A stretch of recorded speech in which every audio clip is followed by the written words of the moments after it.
My name is Monique Springer. I'm the project officer with UWIHARP. Today's session, Keely Anderson, the research assistant in the office, will be leading today's session. So she's going to come up and introduce what S-Files is about and what the topic is about. But just a couple of housekeeping notes, please. If you can please put your phone on silent. There's a parking lot at the front.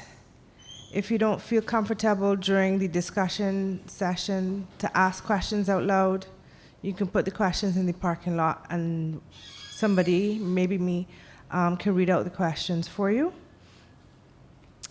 There are evaluation forms. If you can complete the evaluation forms before you leave and put it maybe on the head table, that's the table to the front. And there's a sign-up sheet at the table and the front if you want direct emails from us. And during the discussion session, we'll have one voice at a time. I'm not sure if you can have one mic, but maybe one voice at a time, being respectful of other views and other people's voices and discussions. Okay, thank you, and I'm going to invite Kelia to just give an intro to today's session. And thanks again for coming. Thanks, Monique, and welcome to all present. Thank you for coming out. I know there is some rain, so I'm happy you made the effort to come out and support us in our session this afternoon. I'm just going to start by giving a brief background of UWIHARP's purpose, what we do here on campus, and that is we seek to positively influence the sexual and reproductive health and wellness of the university's population and the wider Caribbean society. Our primary focus is the development of sexual health literacy among the community, and we do this through interdisciplinary research, sexual health capacity building, and sexual health and rights advocacy. We do this through our projects, which come out of our main office, and we oversee UWIHARP's HIV and STI counseling and testing in collaboration with the Ministry of Health and Wellness and the Student Health Services on campus. This is done free of cost to all registered students and over the age of 16. Our schedule of days and times are sent to all students' email addresses and can be found on all our social media websites. We also do free condom distribution from our office, also from the Office of the Student Health Services. So if you are over the age of 16 and you do require these commodities, you can pay us a visit. We do interactive outreach sessions on a range of sexual and reproductive health and rights topics. We have our teaching and training programs in HIV, sexual and reproductive health, sexual rights, advocacy, leadership, and professional skills. We also conduct policy-oriented and academic research, and we distribute our HIV policy, which can also be found on the UWI website. Just a few rules as we proceed in today's session. In these UWIHARP discussions, we aim to create a safe space to address a range of sexual health topics using sex-positive language.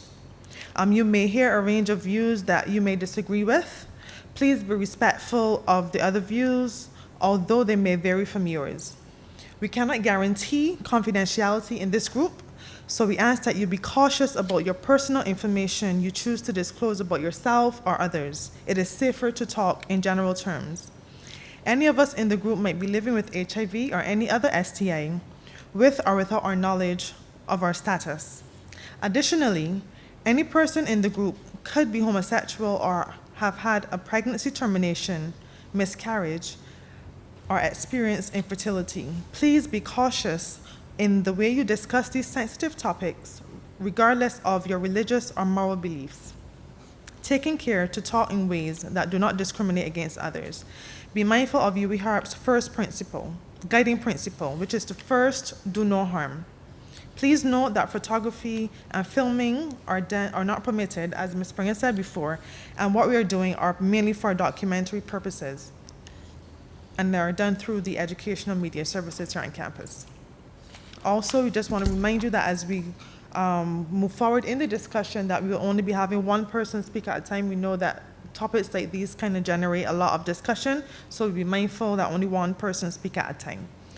Just to show you a brief schedule of our events, we have one more session coming up next week, Friday, and that will be on vaginal steaming, and I hope you'll be able to join us for that exciting session.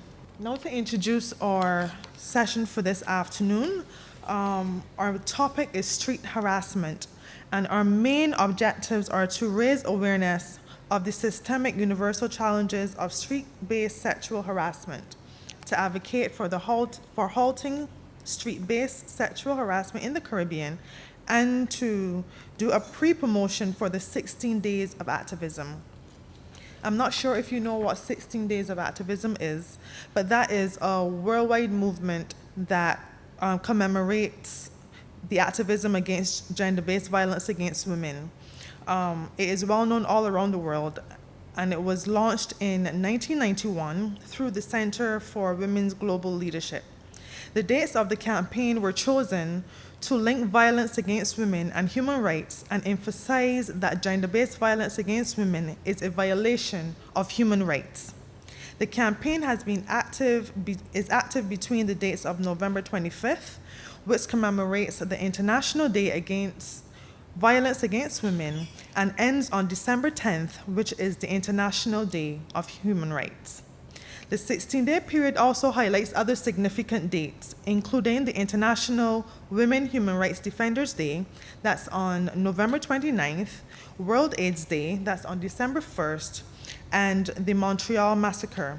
This is on December 6th. The 16 Days campaign is an organizing strategy for individuals and groups like us around the world to call for the elimination of all forms of gender-based violence against women. And today is no different. We have created this safe space for us to have the discussion, to share and discuss any matters you may have surrounding street harassment. And we know that these experiences occur every day and they affect us all in different ways. Just to give a brief background to what gender-based, what street harassment is, and it basically says that it is unwanted comments, gestures, and actions forced on a stranger in a public space without their consent and is directed at them because of their actual or perceived sex, gender expression, or sexual orientation. This can include unwanted whistling, luring, sexist, homophobic, or transphobic slurs, persistent requests for someone's name, number, destination after they have said no, sexual names, comments, demands, following or stalking, flashing, public masturbation, groping, sexual assault, or rape. Just to mention also that UWI has a sexual harassment policy, which includes all of what I would have just shared with you. So if you or anyone that you know may have experienced or are experiencing any form of sexual violence, you can make contact with the psychological counselor in the Office of Student Services. And even as we proceed in today's discussion, if you feel in any way distressed about what we're discussing and you feel as though you need to speak to someone, you can also contact Dr. Jacqueline Ben in the Office of Student Services. All right? Now I will introduce today's speaker, which is Miss Asha Nelson. She is a motivated academic and aspiring diplomat. Asha is a 24-year-old woman striving to lend a helping hand to endangered minority groups throughout the world.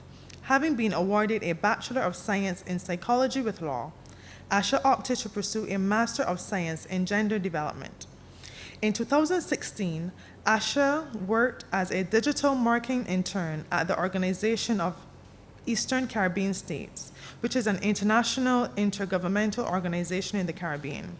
In said capacity, she was a creative writer and journalist, reporting specifically on youth in the Caribbean.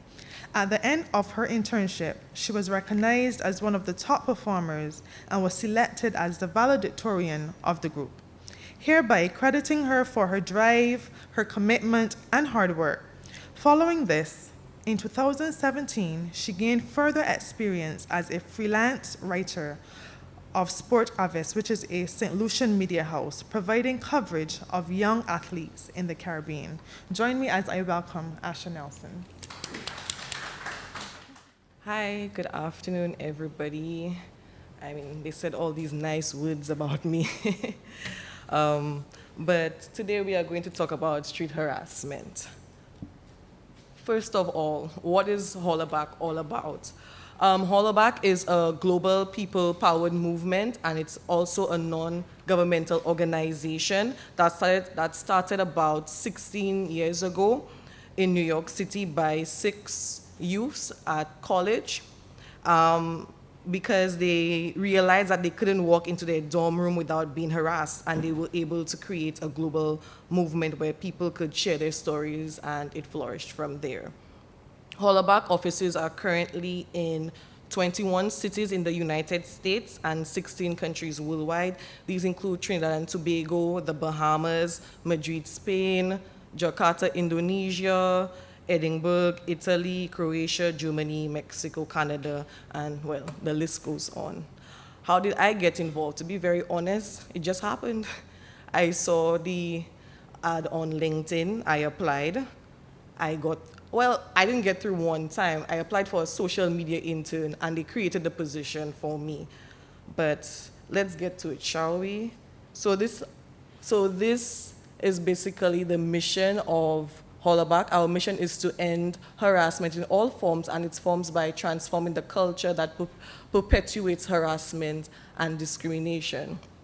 What does Hollaback offer? Well, we offer a global site leadership program where interested participants would receive about 6 months free training on issues of harassment and webinars on strategic planning, community outreach, technology, intersectionality, traditional and social media, volunteerism, and public speaking.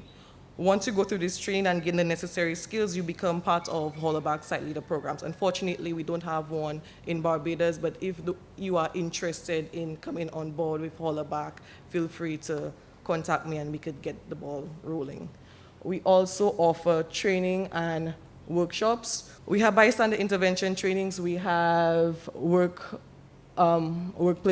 workshops, sexual harassment prevention, and digital safety as well. What is street harassment? That's what we're here for anyway. Okay, so typically, what is street harassment? There are several definitions of street harassment, but typically the two that I found most interesting is street harassment in public spaces is when people are targeted or discriminated against based on their gender and/or sexual identity. Also, sexual harassment is quite simply unwelcomed or unwanted verbal, non-verbal, physical, or visual conduct based on sex of a sexual nature which occurs with the purpose or effect of violating the dignity of a person. And as factors such as race, disability, class, gender identity, and these other social identities could actually be intertwined with street harassment. So typically, to define sexual harassment, ultimately, it is defined by those who experience it, in my opinion. Remember harassment, these are some examples, sorry. These are some examples of street harassment as you see. But remember, harassment is never your fault. You can't force someone to harass you no matter what you're wearing, being intoxicated, by yourself, etc. It's impossible.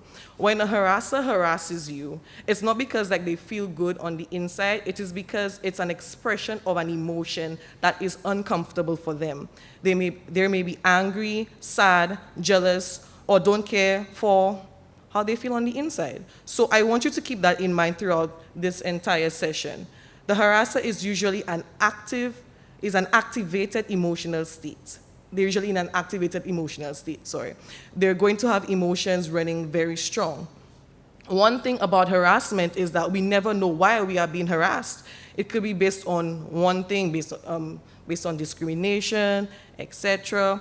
With street harassment, with issues such as sexism, racism, and xenophobia. For instance, let me explain. sorry.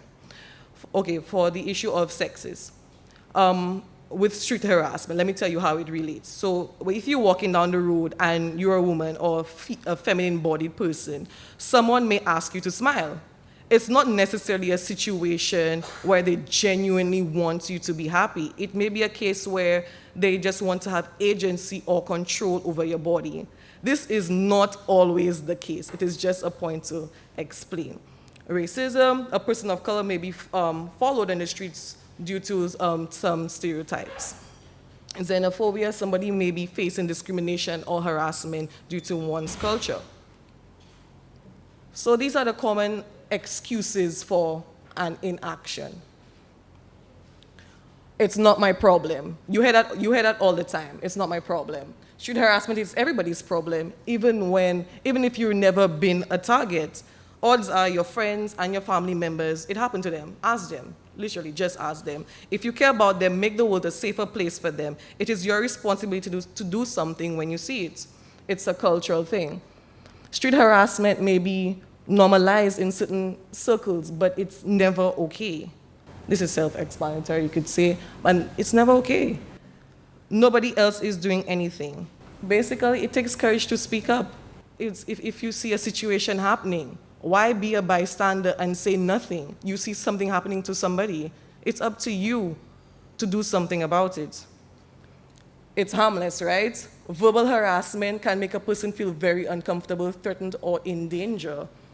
The effects are real. To everyone who lives their life aware that they're not safe in public, that's scary. I don't know about you guys, but the impact of street harassment, it could impact you emotionally, psychologically, and you may wonder, why me? Why always me? Why am I the target? So street harassment can reduce your feeling of overall safety. And to answer why me or why always me, I wish I had the answer to tell you all. The harasser usually never knows why it's them. To get back to the other point, make you question what you wear, where you walk, at what time of the day you go out, and if you go out alone, you might feel that, well, if I didn't wear the short pants, he wouldn't have harassed me, I wouldn't have felt bad, I wouldn't have felt like a slut, I wouldn't have felt all sorts of ways. The other point is, affect your ability to concentrate in class. Sometimes that might have traumatized you so much so that you can't even concentrate and you're thinking, wow, did what he say, like, is it really true? What's really going on? Maybe I should really watch myself. Okay. So, if you choose to respond directly to harassers, these are the 3 points I want you all to keep in mind. To be firm, look at the harasser directly in their eyes. Don't smile, not even in the slightest, and make them know the time of day. Just let them know that it is not okay. You do not feel comfortable. Do not speak to me like that, or just say what is natural to you. The second one, don't engage. Harassers may try to argue with you or dismiss you through further conversation by making fun of you. Do not attempt any verbal war with the harasser. And keep on moving. Once you said your piece, keep it moving. Say what you have to say, and just go about your business. The harasser does not deserve the pleasure of your company. And y'all may even ask, there's no perfect response because every situation is different and every person is different. So these are some of the situations where persons would have to, well, movie examples, persons would have had to use self-defense in order to get out of a situation because street harassment escalated. They had to flee, well, run, and others had to throw a rock. So you need to customize the way you respond to the harasser. The last thing, the 5 Ds. Direct. Confront the situation. Be firm and clear. Before you decide to respond directly, assess the situation. Are you physically safe? Is the person being harassed physically safe? Does it seem unlikely that the situation will escalate? Can you tell if the person being harassed wants to speak up? If you can answer yes to all of these questions, you might have to choose a direct response. This tactic can be very risky, but take these into consideration. So if you choose to directly intervene with the situation, you being a bystander to help the person, you could say, that's inappropriate, that's disrespectful, it's not okay, leave them alone, that's homophobic, that's racist, that's xenophobic. So the most important thing here is to keep it short and succinct. The next one is to distract. Distraction is a subtle and a more creative way to intervene. The main aim here is to simply derail the incident by interrupting it. So you might ask the person being harassed by saying, oh my God, I'm really lost. Can I get directions? You could ask them, or you could actually create an incident where you spill coffee on yourself and you ask them for help. Or you can get in the way and continue what you're doing, but get between the harasser and the targets. So that's another example. Of course, read the situation and choose your distraction method accordingly. The next one is to delegate. Delegation is when you ask for assistance, for a resource, or for help from a third party. So depending on where you are on the streets, you could ask the bus driver, you could ask a store supervisor, or any bystanders. If you're near a school, you could go on campus and you could ask any of our lecturers for help and assistance. We have the sexual harassment coordinators on campus. You could find it in IDGS's office by Dr. Halima Deshong and Dr. Wendy Grenade. Also, you can speak to someone near you, or just call, I think it's 211 here, or 311. 211, 311? Yeah, and 911 as well. The last, the last 2 points is to delay. Sometimes, depending on the situation, you really and truly cannot act upon it, but you could check on the person after the fact. Ask them if they're okay. Tell them you're sorry that happened to them. Ask them if there's any way you could support them. What can they do? Also, offer to accompany them to their destination, or sit with them, or just have a little chat with them, and you could share your resources. Also, if you've documented the incident, ask them if they would want you to send it to them. So my last point, my last point would have been document, sorry. It can really be helpful to record an incident as it happens to someone, but there are a number of things to keep in mind to safely and responsibly document harassment. First, assess the situation. Is anyone helping the person being harassed? If not, use one of the other 4 Ds. So make sure you keep yourself at a safe distance if you document it. Film landmarks, and clearly state the date and the time. Hold the camera steady and make sure the video is at least 10 seconds so we know what's really going on. And most importantly, always ask the person who was harassed what they want to do with the recording. Never, ever post it online or use it without the person's permission.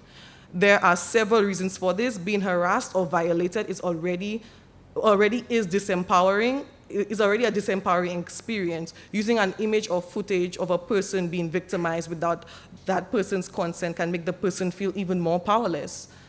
So if the documentation goes viral, it can lead to further victimization. So really and truly be careful. And these are some documentation tips that I already addressed. And this is the end of my presentation. Thank you.